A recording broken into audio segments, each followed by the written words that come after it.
Impact क्या होता है टैक्सेशन का, अलग अलग इकोनॉमिक एजेंट्स के ऊपर है, कंज्यूमर्स पे, प्रोड्यूसर्स पे, गवर्नमेंट पे, इकोनॉमी पे। अगर टैक्स रेट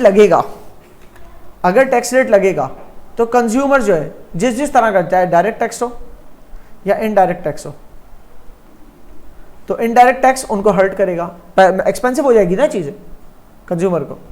डायरेक्ट टैक्स अगर वर्कर्स को, इंडिविजुअल्स को या फर्म्स के ऊपर लगता है, इनकम टैक्स वगैरह किसी किस्म का कॉर्पोरेशन टैक्स लगता है, तो उनके प्रॉफिट्स कम हो जाएंगे।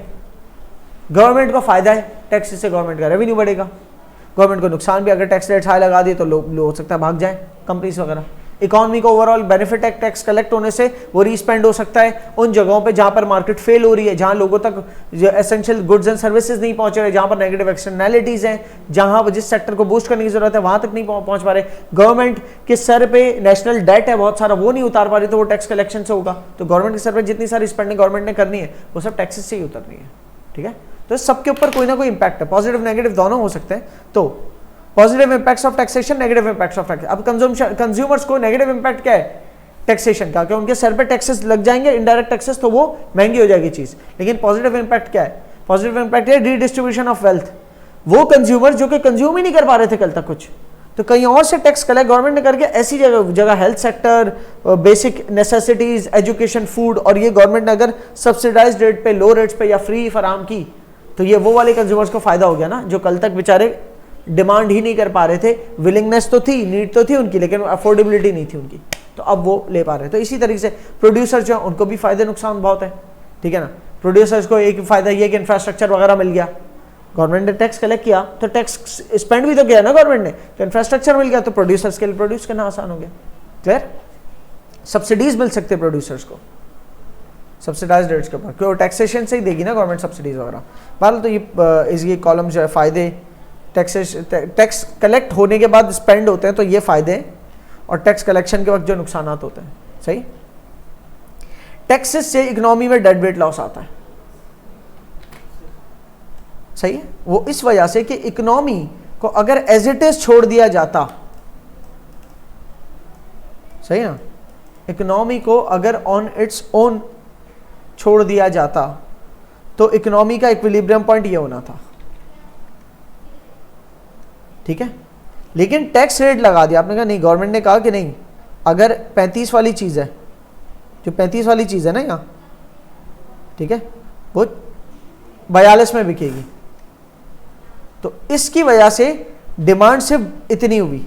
हालांकि सप्लायर 42 में तो इतना बेचने के लिए राजी है, लेकिन नहीं, जब डिमांड ही नहीं है, डिमांड सिर्फ इतनी है, इतने यूनिट्स की, तो सप्लायर भी फिर इतने ही यूनिट्स बेच पा रहा है, और इतने यूनिट्स पे सप्लायर अपने 35 तो पूरे ले रहा है ना। ये नहीं कि सप्लायर इतने यूनिट्स पे तो सिर्फ 25 ही लेगा क्योंकि उसको 25 ही लेने थे, नहीं भाई, 35 तो मिल रहे हैं ना, गवर्नमेंट ने सेट किया कि 35 वाली चीज 42 पे बिकेगी, तो 35 तो सप्लायर के पास आया, बाकी 42 में से 35 सप्लायर ने रखा, और बाकी जो 7 है, 35 वाली चीज 42 की बेची, 7 ऐड करके, जो 7 ऐड हुआ ये गवर्नमेंट के पास गया, सही ना। सप्लायर ने पूरा 42 चार्ज किया कस्टमर से, 7 किसको दे दिया, गवर्नमेंट को दे दिया, क्योंकि सप्लायर ने आउटपुट टैक्स चार्ज किया ना।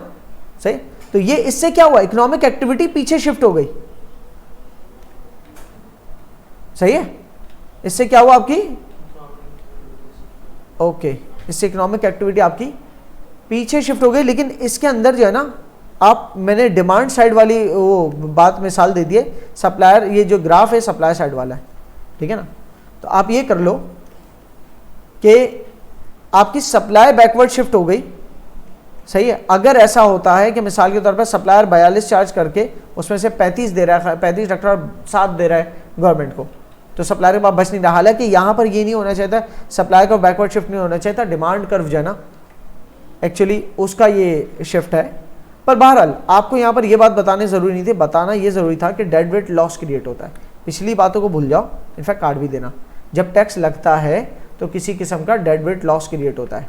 ठीक है, इस पिंक, इस पर्पल कर को आप इग्नोर करो।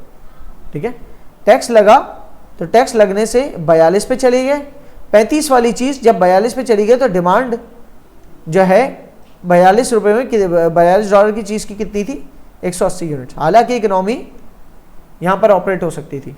तो ये positive negative impacts of taxation के बाद फिर हम आते हैं एक बहुत इंपॉर्टेंट इम्पैक्ट जो टैक्स का होता है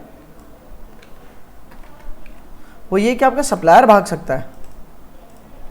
सप्लायर भाग जाएगा तो प्राइसेस ऊपर जा सकती है ना आपकी, अगर आपका ये डिमांड कर्व आपका इक्विलिब्रियम बना रहा है कल तक, ठीक है ना। यहाँ पर टैक्सेस लगने के बाद सप्लायर को इतने टैक्स देने पड़ जाए, अगर डायरेक्ट टैक्स बढ़ जाए उसका, तो बैकवर्ड शिफ्ट हो जाएगा ना सप्लाई में, टैक्सेस बढ़ने की वजह से।